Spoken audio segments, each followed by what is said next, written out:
La excesiva población penitenciaria que rebasa la capacidad e infraestructura de los centros penales es la que trae como consecuencia el hacinamiento. Ello implica que un mismo ambiente deba ser ocupado por varias personas. Es decir, el hacinamiento es la consecuencia de la sobrepoblación. Enfrentando a esta problemática, se presenta el decreto legislativo 1585. Este decreto será analizado y comentado hoy por nuestro invitado. Bienvenidos y bienvenidas a Yaykuna Judicial, un programa producido por la Corte Superior de Justicia de Lambayeque. Hoy, desde la tierra del buen café y de las maravillosas pinturas rupestres en el Cerro Faikal, San Ignacio, nos acompaña el doctor Héctor Humberto Inostroza Huerta. Él es juez del Juzgado de Investigación Preparatoria de San Ignacio, con quien dialogaremos sobre el decreto legislativo 1585, mecanismos para el deshacinamiento de los establecimientos penitenciarios. Bienvenido, doctora Yaykuna Judicial. Muchas gracias. Para mí es un honor y es muy grato participar de este programa Yaykuna Judicial. Debo confesar que siempre les sigo en las redes sociales, en el Facebook de nuestra Corte Superior de Justicia. Y en ese sentido quiero agradecer a la gestión de nuestro actual presidente, el doctor Edilberto Rodríguez Tanta, quien es un asiduo visitante a esta provincia y siempre que viene, siempre nos señala que nosotros debemos de transmitir a la población el sentido de nuestros fallos y tener un acercamiento a una justicia mucho más humanizada. Así que les agradezco y estoy presto a poder dialogar respecto a este decreto legislativo que usted acaba de mencionar. Bien, doctor, es un gusto para nosotros tenerlo, o bueno, estar el día de hoy aquí en San Ignacio, Yaykuna Judicial en San Ignacio. Gracias por el recibimiento y vamos ya con las preguntas. ¿Qué le parece? Sí. Bien, en primer lugar, doctor, desde su punto de vista, ¿qué antecedentes fácticos y jurídicos habrían motivado a la emisión del decreto legislativo que mencionábamos, ¿no? El 1585. Bien, este decreto legislativo 1585, publicado en el Diario Oficial Peruano el 22 de noviembre del 2023, nace como consecuencia de una necesidad. Y esta necesidad es lo que justamente usted acaba de señalar, el deshacinamiento de los penales. Pero no es tampoco su contenido no es algo novedoso para nosotros los jueces, toda vez que casi de manera similar ha copiado lo que ya señalaba el decreto legislativo 1513, que se expidió en época de pandemia. Ahora, si me pregunta respecto a antecedentes relacionados a la jurisprudencia, debería indicarle que esto nace a raíz de una sentencia del Tribunal Constitucional, que es la número 5436 del 2014 del Tribunal Constitucional, que justamente resuelve declarar un estado de cosas inconstitucional respecto a la situación carcelaria en el país. Y claramente le señala al Poder Ejecutivo de que debe dictar políticas públicas justamente relacionadas a despoblar estos establecimientos penitenciarios y le pone una especie de apercibimiento indicándole de que si hasta el año 2015 no ha tomado acciones concretas con el fin de poder deshacinar estos penales, pues se va a ver en la necesidad de que se cierren estos establecimientos penitenciarios, ¿no? Y también indicándole de que ya no se podría aceptar a nuevos internos, ¿no? Entonces, eso es más o menos el resumen de lo que se puede entender por antecedentes de este decreto legislativo 1585. Es decir, doctor, que este problema ya es un problema que lo han identificado desde hace mucho tiempo ya. Así es un problema que de hecho es de conocimiento público. Todas las cárceles en el país están sobrepobladas. De hecho, esa sentencia del Tribunal Constitucional nace a raíz de un habeas corpus que interpone un interno del penal de la ciudad de Tacna. Luego, el Tribunal Constitucional recoge este clamor que no solamente es de los internos del penal de Tacna, sino a nivel nacional. De hecho, acá en San Ignacio tenemos también un establecimiento penitenciario que está sobrepoblado a un 180% de su capacidad, y el penal de Jaén, que es uno de los más cercanos, es realmente preocupante porque sobrepasa su capacidad a casi el 300%.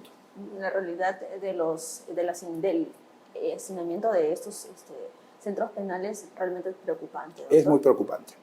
Respecto, doctor, al Código Penal, Código Procesal Penal y las modificatorias que se han realizado últimamente por parte del Decreto Legislativo 1585, ¿verdaderamente contribuirían al deshacinamiento de los penales? Yo considero que sí. No va a solucionar el problema, pero sin duda va a ayudar a que las cárceles ya no estén tan sobrepobladas, ¿no? Claro, sobre todo que estamos viendo justamente en esta zona del país como San Ignacio, Jaén, que es también lo más cercano, recalcamos, es un problema. Definitivamente. Bien, doctor, ¿podría señalarnos cuáles son esos modificatorios más sustanciales que usted considera? Bien, el decreto legislativo 1585 ha modificado tanto el Código Penal, el Procesal Penal y el Código de Ejecuciones Penales. Son varios en realidad las modificaciones que se han hecho, sin embargo, debo de pronunciarme respecto a aquellos que considero que son más importantes, ¿no? Por ejemplo, respecto al Código Penal, ha habido modificatoria en el artículo 52, que está relacionado al tema de la conversión de la pena. Anteriormente, la pena solo se podía convertir siempre que ésta no superara los 4 años como pena abstracta. Ahora se puede convertir esta pena, inclusive si la pena está fijada hasta 5 años. Voy a poner un ejemplo de la realidad nacional. Por ejemplo, hace poco hemos sido testigos que la Corte Suprema de la República, en última instancia, en segunda instancia en realidad, porque se trata de personajes aforados, el caso de Kenji Fujimori y los congresistas de la República que fueron investigados por un presunto canje de votos con el tema del indulto al expresidente Alberto Fujimori. Entonces, como recordarán, cuando sube en apelación, esta sentencia de primera instancia contemplaba 4 años y meses de prisión preventiva, lo cual implica que si sobrepasa los 4 años es una pena efectiva. Pero, sin embargo, durante el proceso se emite este decreto legislativo 1585, el cual ha sido aplicado por la Corte Suprema en segunda instancia, y siendo ponente el doctor César San Martín Castro, lo que ha hecho es confirmar la sentencia de primera instancia y luego ha señalado que la pena va a ser de carácter suspendida, ya no efectiva. Lo que si no se hubiese expedido este decreto legislativo 1585, lo correcto, si están confirmándole la pena, es que esta tenía que tener el carácter efectivo. En cierta forma, ha beneficiado a Kenji Fujimori conjuntamente con los congresistas, pero en todo caso, la ley dice así, no podemos hacer distinción, y por eso considero que ha sido atinado lo resuelto por la Corte Suprema. Es lo mismo, esto es lo que menciona con el que han ordenado que cada 6 meses de cumplir el plazo de prisión preventiva de un investigado, el juez de investigación preparatoria debe de revisar los oficios de dicha medida coercitiva. Sí, a eso quería llegar, y justamente esta tiene relación con la pregunta que me hiciste. Este cambio ya tiene que ver con el Código Procesal Penal. Efectivamente, el artículo 283 contempla lo que es la figura de la cesación de la prisión preventiva. Y lo que hace este decreto legislativo es recoger aquello que ya la misma Corte Interamericana de Derechos Humanos había venido señalando, es decir, que los jueces penales que estén encargados de la imposición de medidas de coerción, como son la prisión preventiva, deben de realizar una revisión periódica. No precisaba exactamente el tiempo, pero el Tribunal Constitucional considera que esto debe ser dentro de los 6 meses. De hecho, uno de los casos que recuerdo donde se precisa esto es el caso Echeverry Álvarez versus Ecuador. La Corte Interamericana precisa ahí justamente la necesidad de la revisión de oficio de la prisión preventiva. Y le diré que esta revisión oficiosa, vamos a decir así, también es una medida recogida del anterior decreto legislativo que fue el 1513, solo que en esa época, como estábamos en pandemia, se nos indicó a los jueces de investigación preparatoria que teníamos que hacerlo de oficio, pero se nos puso cierta valla, ¿no? En el sentido de que hay ciertos delitos de suma gravedad que no deberían en todo caso incluirse, exactamente, pero en esta nueva modificatoria no hay esa valla, por decir así, ¿no? Este impedimento, así que estamos obligados, los jueces de investigación preparatoria, cada 6 meses de que se impuso la prisión preventiva o de la última resolución que se emitió discutiendo de repente un cese de prisión preventiva, a revisarlo, ¿no? Y aquí quiero añadir algo muy importante, que, por ejemplo, ya no se pone como requisito que se presenten nuevos elementos de convicción, sino que el juez puede, en base a las nuevas circunstancias surgidas durante el proceso, revisarlos, ¿no? Y revisarlos cada uno de estos presupuestos que han servido para la imposición. Bien, doctor. Doctor, de acuerdo al ejercicio de sus funciones dentro del Juzgado de San Ignacio, ¿usted tiene alguna crítica respecto a alguna de las modificatorias realizadas recientemente por el decreto legislativo 1585? Bien, lo que sí criticaría de este decreto legislativo 1585 está relacionado con el tema de la modificación al Código de Ejecución Penal y también una parte de lo que es el Código Procesal Penal y tiene que ver con la vigilancia electrónica.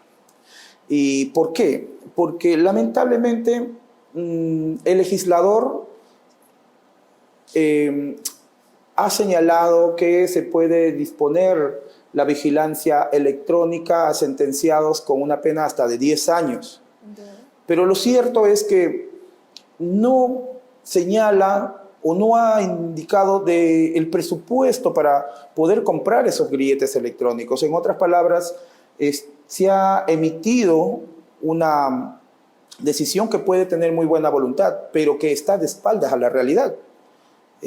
No hay dinero para poder costear una buena alimentación en los penales y entonces tampoco lo hay para los grilletes electrónicos. En todo caso, yo en ese sentido sí considero que fue muy apresurado de repente, y si en todo caso se quiere implementar y promover que se aplique más la vigilancia electrónica para desasinar los penales, en todo caso debe de otorgarse el presupuesto necesario. ¿Por qué? Porque se dice de que el interno que tiene dinero puede costearse. Entonces, si eso es así, entonces estaríamos viendo que lo que siempre critica la población, es decir, que solamente los ricos o los que tienen dinero pueden darse ese lujo después luego de salir del penal con un grillete electrónico. Entonces, no hablaríamos de una igualdad, ¿no? Entonces, por eso mi crítica va en ese sentido, solamente por ese lado lo que es la vigilancia electrónica. Porque, doctor, en esta zona del país, en San Ignacio, ¿se aplica eso, lo de la vigilancia electrónica? Eso justamente es una muy buena pregunta. Por eso decía de que se legisla a espaldas de la realidad. No recuerdo ningún caso, ni en Jaén, ni en San Ignacio, y estoy seguro que ni en Cutervo, no lo sé en Chiclayo, la verdad, que se haya aplicado una vigilancia electrónica, ya sea en etapa de investigación preparatoria como una alternativa a la prisión preventiva, como señala este decreto legislativo, o ya estando condenado, que haya accedido a una vigilancia electrónica, porque en principio requiere de muchas exigencias, informes que tiene que dar el INPE, tiene que presentarse ciertas condiciones que hagan plausible la realización de esta vigilancia electrónica y la verdad no tengo ningún antecedente que recuerde. Está implicado bastantes instituciones en este caso, ¿no? Cuando se utiliza eso. Doctor, usted y su equipo, ¿qué estrategias o qué acciones están tomando ustedes para que de alguna manera contribuyan al deshacinamiento? Bien, lo que estamos haciendo es cumplir con la normativa, aplicando el decreto legislativo 1585, pero además esa función no solamente compete al juez de investigación preparatoria, sino también a los jueces de juzgamiento, jueces unipersonales que, por cierto, ven casos de lo que son beneficios penitenciarios. Y la mejor forma de contribuir es haciendo cumplir lo que ha emitido, en este caso, el gobierno central como una política para poder deshacinar los penales. Por supuesto, con mucha responsabilidad, como se sigue realizando todas las funciones dentro de nuestra jurisdicción. Muchísimas gracias, doctor, por la entrevista el día de hoy. Muchísimas gracias a ustedes por la visita a esta provincia. La verdad, para mí es muy gratificante. Es la primera vez que desde Chiclayo vengan hasta el último rinconcito de la competencia que tiene nuestra Corte, que estamos en zona de frontera. De hecho, agradecer también a mis colegas jueces, muchos de ellos domicilian en Chiclayo, pero aún así nosotros venimos y cumplimos con nuestra función. Y reitero mi agradecimiento al presidente que está cumpliendo con su palabra, y señaló de que busca acercar la justicia a la gente, y esta es una de las formas de llegar, ¿no? A través de este tipo de proyectos, de poder, a través de las redes sociales que son buenos aliados, hacer conocer a la gente cuál es la situación de la administración de justicia. Muchísimas gracias. Gracias, doctor. Muchas gracias también a ustedes por habernos acompañado un día más aquí en Yaicuna Judicial. Recuerden que nos pueden seguir en nuestras diferentes redes sociales como Facebook y YouTube. También estamos siendo replicados a través de Justicia TV a nivel nacional. Muchísimas gracias y con nosotros será hasta la próxima.